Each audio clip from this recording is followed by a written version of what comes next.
Okay, so yeah, we're here to talk about crisis communications and hear about tools, strategies, and processes that your government's cross-agency teams use to communicate to provide citizens with information when we have disasters, which it seems like we pretty much have one every other week these days. We have another hurricane forming in the Gulf that'll soon impact the Panhandle, unless the forecast has changed. So I guess we can just start this panel. You guys tell me who you are and what you do, and then we'll just talk about what you did today, because this is what you do in times of emergencies. I have the easiest job in the house. Stacey, we'll start with you. Oh, sorry. Need the mic for that. My name is Stacey Pulaski. I am the Acting Deputy Director for Digital Communications at the Department of Health and Human Services, which is a huge mouthful, and it just really means that I manage all the digital comms for HHS. And I'll actually let Matt start with the start of today, because mine is the second part. He leads it. Okay, we can do that. My name is Matt Harmon. I'm Director of Public Web for the Department of Homeland Security. And I'm also the newly minted co-chair of the Federal Web Council. So yay. And we'll be talking about that here in a second. And so what they're referring to is today, I sent out an email to the Federal Web Council and then also all of the Federal Web Managers through a listserv that we have, and gave them the guidance on what we want the federal websites, all of them, to do and to support Hurricane Michael that's roaring in right now. And effectively what we're doing is we use a lane structure. So there's a page on FEMA.gov that has all of the what DHS is doing and the direct response. And then on USA.gov, we have a wonderful page set up which is covering what the rest of the US government is doing. So the idea here being that with the instructions that I gave was everybody needs to add these two links to their website and all materials that are going out concerning the hurricane. And also if they're creating their own page, to please follow our URL structure. So we're trying to standardize across the government. And then also on the coordination side, if you have information specifically related to the hurricane from your agency, please send it to USA.gov where they will curate it and et cetera, and get it all up and available.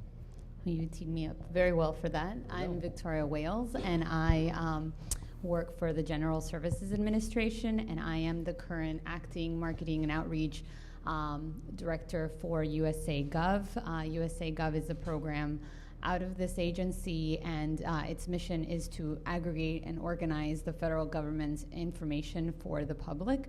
It's completely public-facing, and we also partner with a lot of federal agencies to get information out to the public on all sorts of topics. Okay. I feel like my mic still doesn't work. It's going to be so hard to quip. Sorry. It's going to be so hard to make funny quips up here without a functional mic, but you know what? I'll do the best that I can. I guess let's get started with who your customers are. You have internal customers, and then you have all of us who, we have to know what's going on in the world through various channels, social media, the web, etc. So I guess explain who your customers are, and then what are the most common ways that you interact with them? I know we follow FEMA, for example, on Twitter to see what's going on, but I'm sure that's not the only way that you reach customers.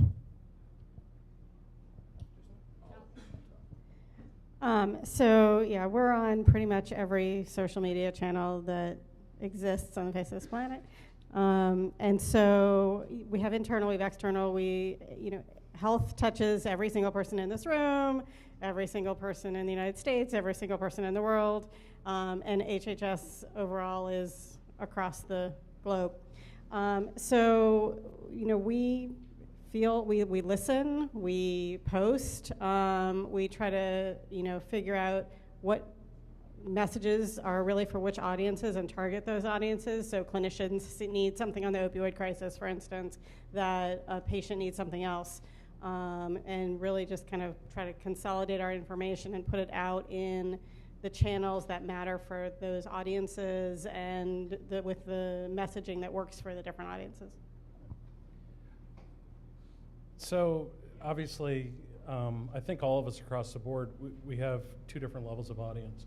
One's the macro, which obviously is the population of the United States, and trying to get the information out as much as possible to everybody across all the broad channels. Then specifically, I think we'll use the case point of a disaster. You've got the audience that's actually there, and you have to do things. I mean, obviously, we're on every social media channel, but then also you got to think about, okay, the specific audience in the area is a Latino population or something like that. What applications are they using? What languages do they need? Case in point for Hurricane Sandy, I think we translated materials into 12 different languages because of New York City. And all of those various audience categories were using different tools to communicate. Some, wanted us to talk with them on a door-to-door basis, where FEMA had people out in the field that were going door to door and providing information about the recovery centers and that sort of stuff. Yeah. So you name it, we try and get to it. That's probably the best way to put it.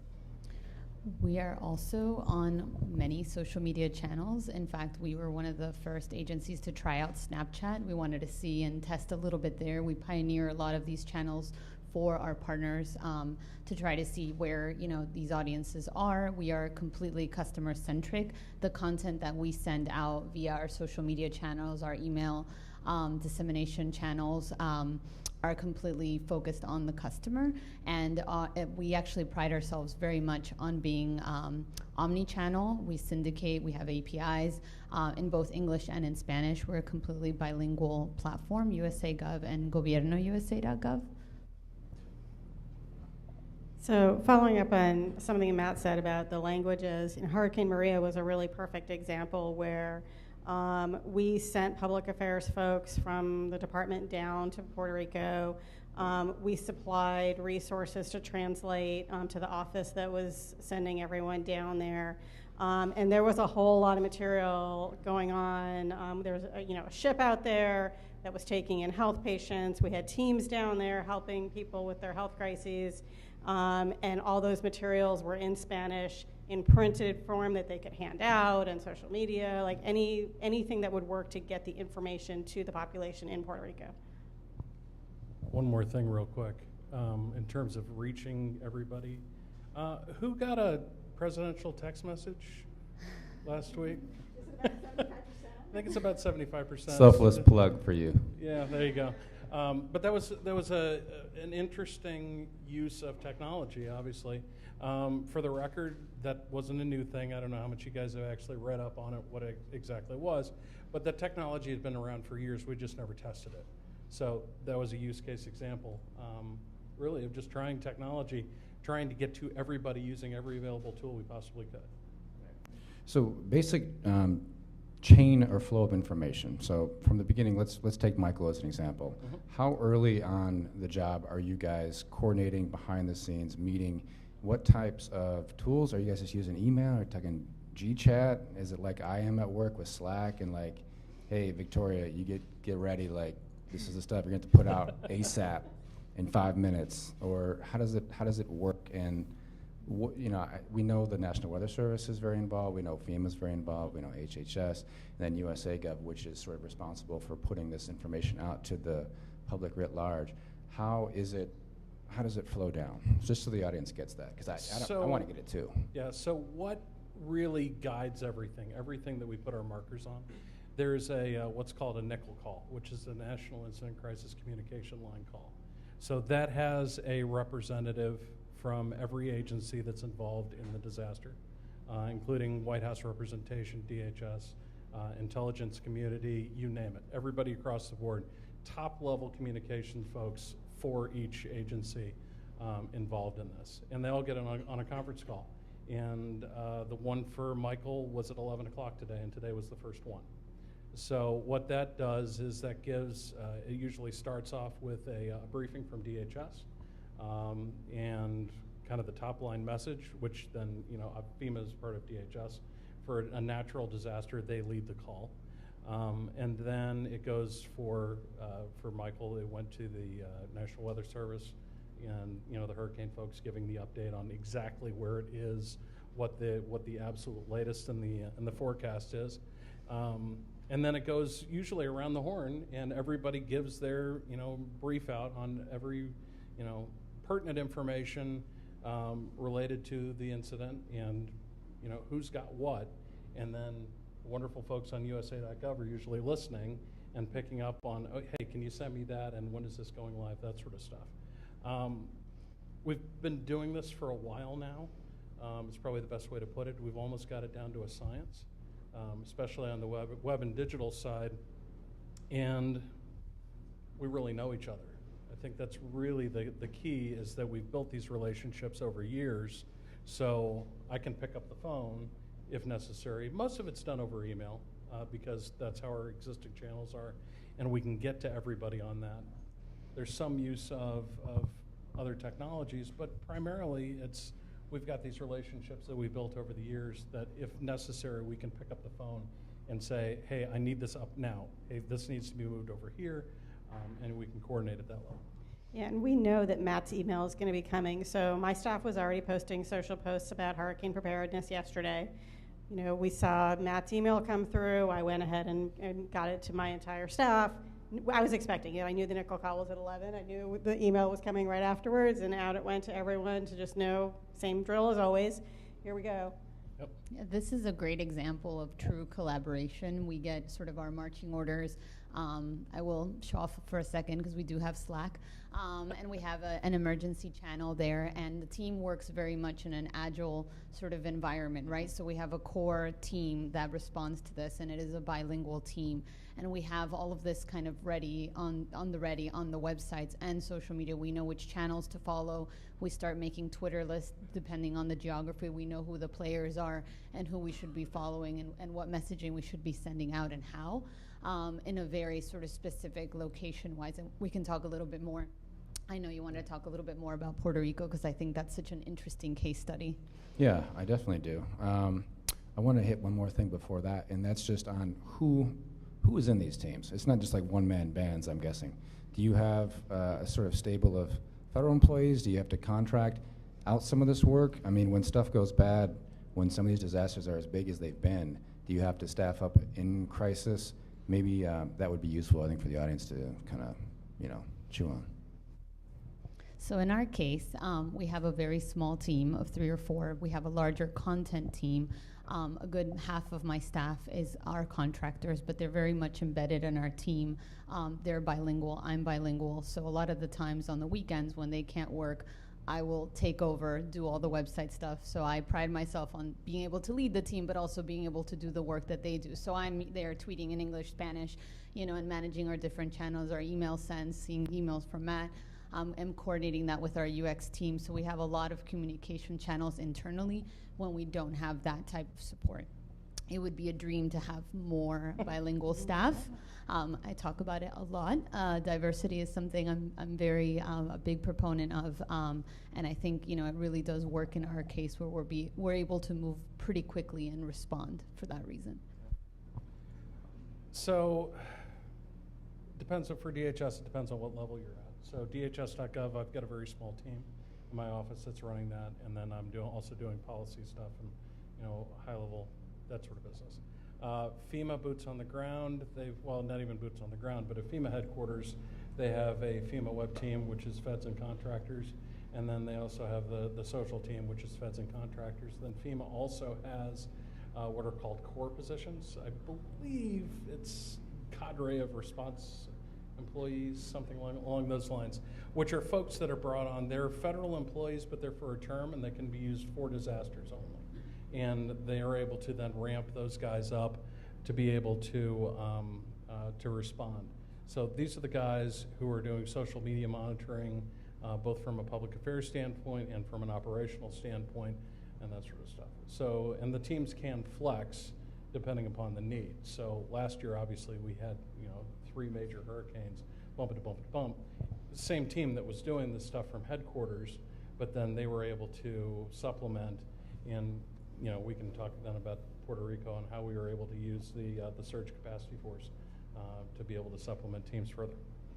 Yeah, we have a combination of federal and contract staff, and last year with the 3 hurricanes, we were mostly doing everything with the federal staff, but we just added the contract staff, so it'll help us ramp up a lot faster and not have our folks working 24-hour days on weekends.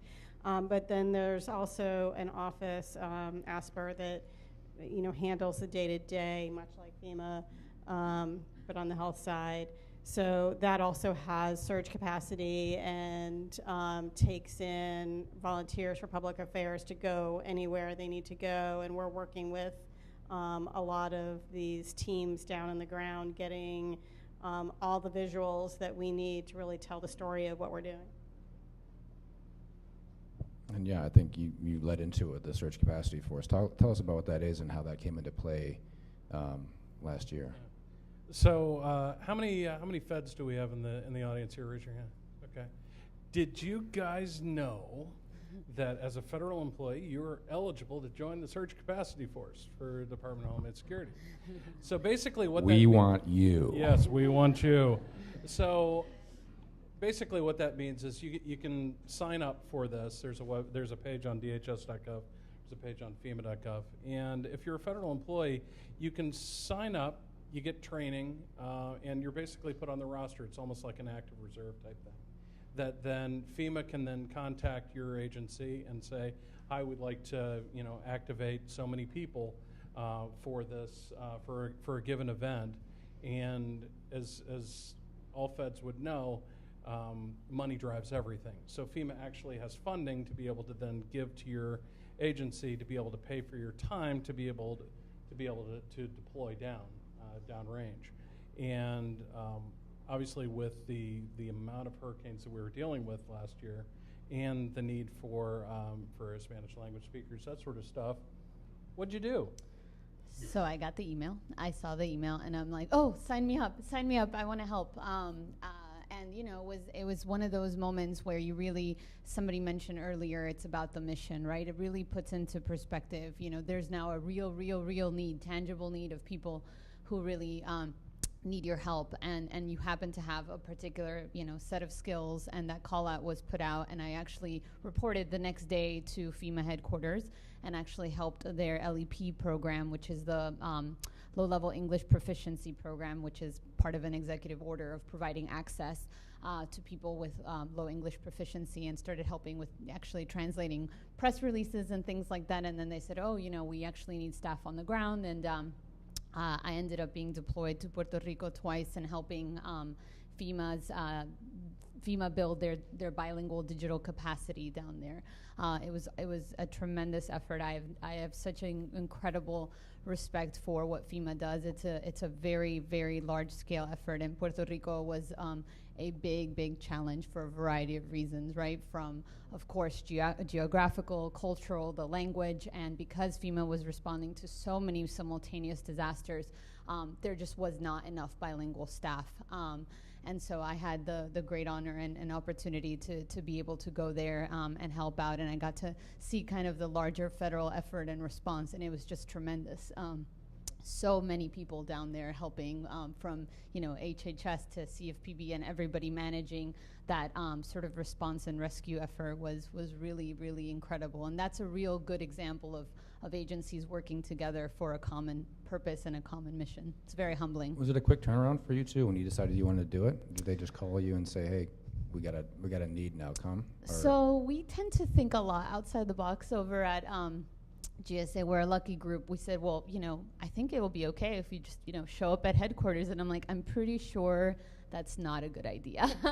We probably need to ask someone, but we have a very close relationship, and we went to external affairs and we got some emails going, and actually it was pretty easy. And I know for other agencies to sign up through the surge capacity force, it actually was easy. Not a ton of paperwork, which was cool. The trick is actually, though, sign up now so you get the training and everything and Right. all the paperwork done, so for a future disasters. It's not one of those things where people can really sign up to help support Michael right now. Right.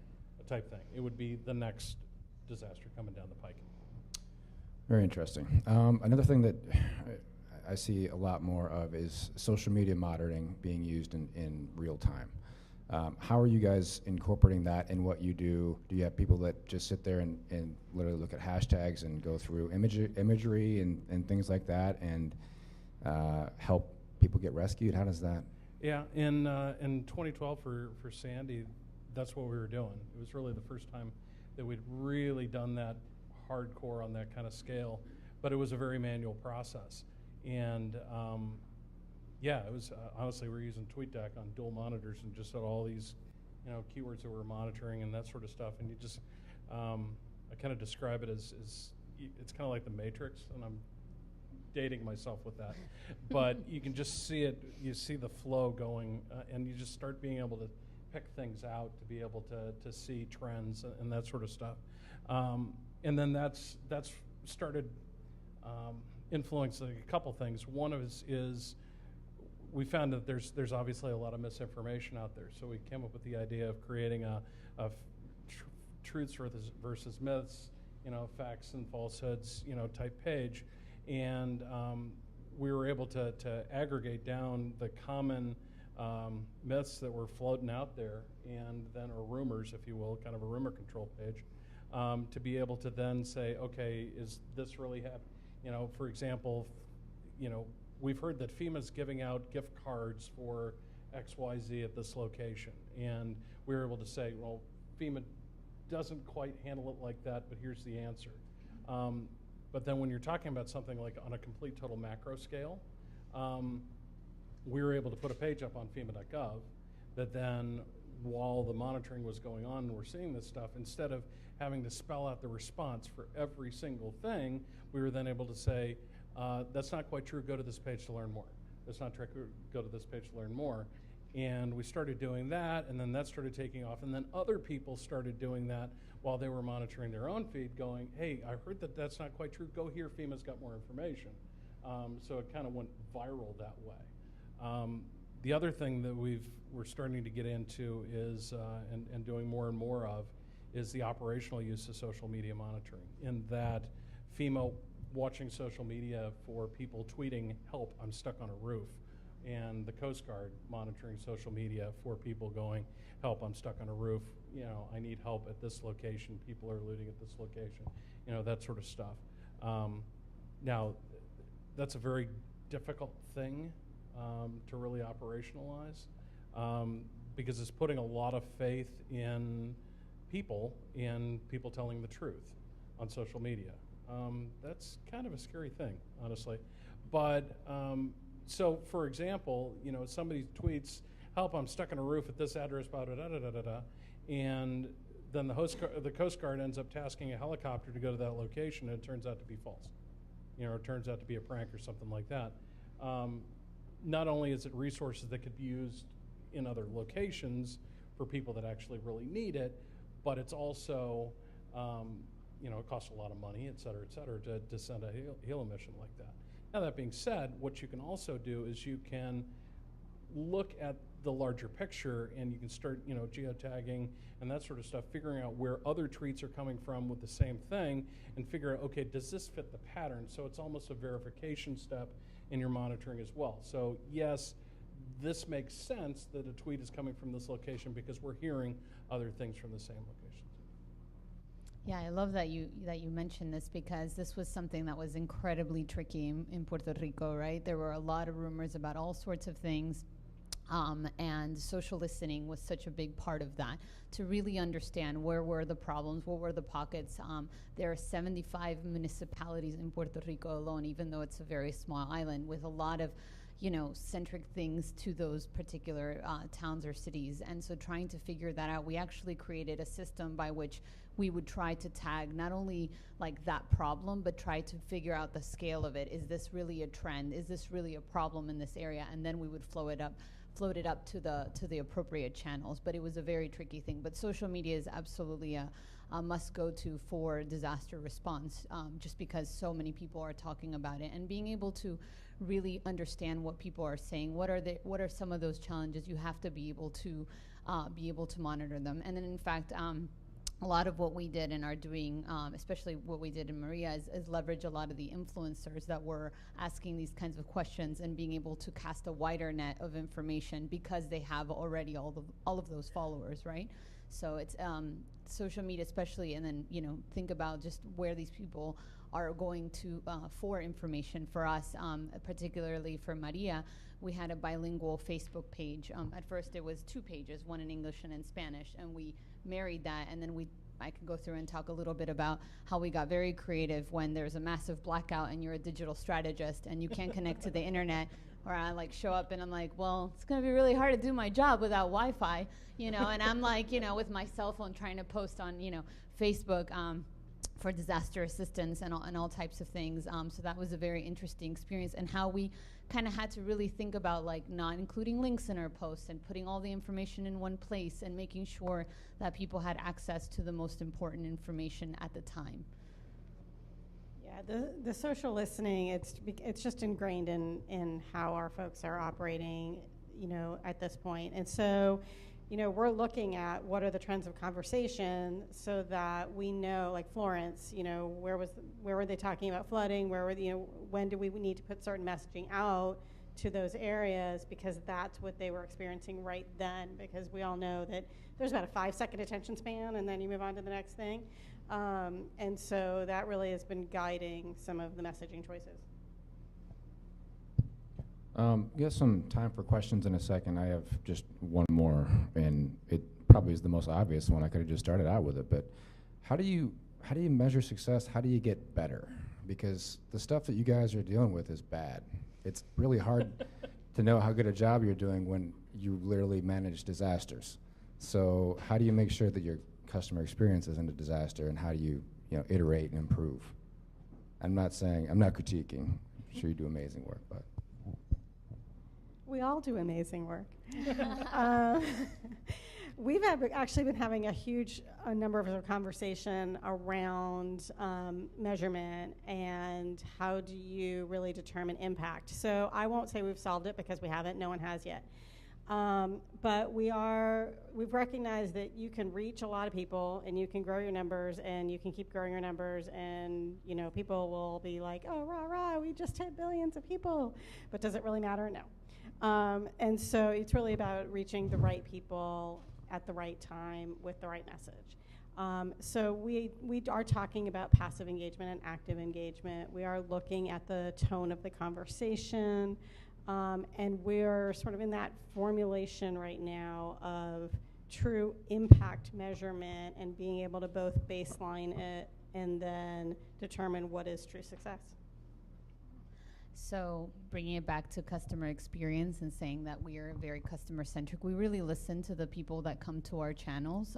Not only is it data-driven, where we look at all of our different metrics, and you can look at all the Facebook insights and know that we're popular in Florida. We do a lot of Facebook Lives to kind of address a lot of common questions that we have. So it's kind of like a feedback loop. We hear from customers, they have this need. We try to address it through some kind of public forum, whether it's a Facebook Live or it's an article that we syndicate via Peer Newswire, for example.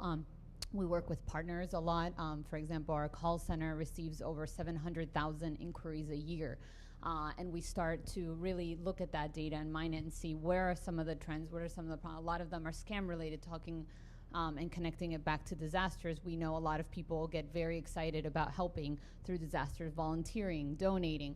So we also have to send out a lot of messaging information. Be careful about charity scams. These are things to know, but these are things that we're learning from the audiences themselves. So it's a great way to measure that impact. And then, of course, numbers mean something. They're not everything. For me personally, and I know for a lot of our teams, the types of messages that we get, whether they're emails where we have changed somebody's life or we have prevented something from happening just because they got an email from us. For example, I want to do a big pitch for email marketing, because I think it's one of the most effective things. I think social media is very sexy because it's very public and it's but email is very intimate. And getting that into your inbox, there's a trust factor right there. Somebody is giving you their email. And we have found that is actually where we have the most engagement. We have over 900,000 email subscribers on a ton of different topics, and we learn a lot from our email metrics, especially because you can see a lot of segmentation, you can see a lot of can do a lot of segmentation. You can see a lot of those analytics and see what kinds of topics are really resonating with people. And Matt, I want to say, you base a lot of what you do on the National Response Framework, and that's changed a lot in the last 10 or 15 years. Maybe you can just contrast how it used to be when you did your job versus like this morning when you're a well-oiled machine. Yeah, and so let me start off by saying that DHS is in a little bit of a unique spot when it comes to customer experience, because we're starting off with a very negative customer experience just to start off with. Unfortunately. And obviously there's a lot of good work that DHS is doing, but if you talk to the normal Joe Schmo on the street, it's not like somebody's standing, I love to say, people aren't standing in line at the grocery store, waiting to check out, and they pull out their phone and it's like, I'm going to go check out and see what DHS is up to right now. No, not so much. Speak for yourself, Some buddy. might. So maybe, but it's one of those things that if you're, and FEMA.gov is a great example. People go to FEMA.gov when they need to, and it's usually they've either just had the worst day of their life, they're about to have the worst day of their life, or they're buying a house and they need flood insurance, and that's not a pleasant experience for anybody either. That's a great kind of microcosm there. So we measure success, well, I personally measure success, and we need to make sure that we're getting the information out to as many people as we possibly can from a trustworthy source that the people can count on. And, kind of almost the Google mantra, do no evil a little bit, but as much as we possibly can, getting that stuff out there. Now, after Hurricane Katrina, a lot of changes happened. And Katrina was the first time that from a web digital perspective that the U.S. government tried to organize everything and come together as kind of that unified, approach.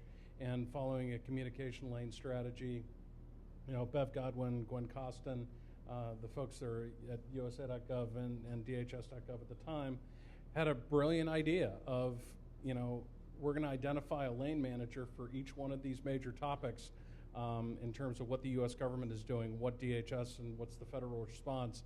I actually was the lane manager at the time for donations and volunteering because I was running volunteer.gov for the White House. We had Jeffrey Levy over at EPA doing environmental stuff.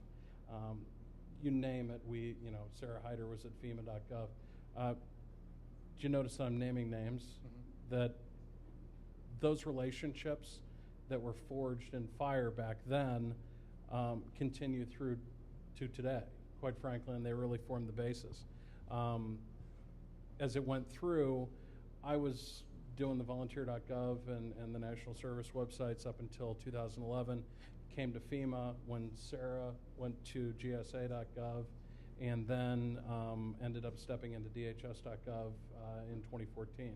So I was at FEMA for Hurricane Sandy, and then last year's hurricanes I was at DHS, but that was an opportunity, starting with Hurricane Sandy, to take that original lane structure for a large-scale U.S. government response across the web and digital to a disaster, to be able to streamline that. And instead of having all these individual lanes, we had FEMA.gov for the U.S. government response, or the DHS response, if you will.